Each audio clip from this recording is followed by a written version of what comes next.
ඔන්න ඉතින් අද අපි යන්නේ රසම රස කෑම ගොඩක් පිරුණු ආසියාවේ තියෙන ලොකුම ෆුඩ් මෝල් එක බලන්න.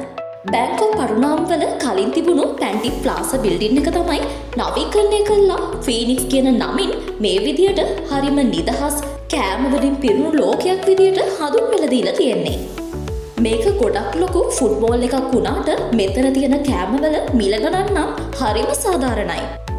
ඒ වගේම තමයි කිසිම කලබලයක් නැතුව නිදහසේ සුව පහසුව කාලය ගත කරන්න කැමති ඕනම කෙනෙක්ට රෙකමන්ඩ් කරන්න පුළුවන් ලස්සන තැනක් තමයි ෆීනික්ස් ෆුඩ් මෝල් එක. ඉතින් වැදගත්ම දේ තමයි ලංකාව වගේ නෙවෙයි අපි කෑම මිලදී ගන්න කලින් මෙන්න මේ කවුන්ටර් එකෙන් අපි කෑම වෙනුවෙන් වියදම් කරන මුදල දීලා වෙනම ටෝකන් එකක් ලබා ගන්න ඕන. ඊට පස්සේ ඇති තරම් මේ ටෝකන් එකෙන් කෑම නරන් ආපහු අපි යද්දී අපේ ඉතුරු වුණු සල්ලි ඔක්කොම ඒ කවුන්ටර් එකෙන්ම නැවතත් අපිට ලබා දෙනවා. ඉතින් මේ හැමදේම හරි විදියට දැනගෙන ට්‍රැවල් කරන්න කැමති නම් අපිත් එක්ක දිගටම ඉන්න.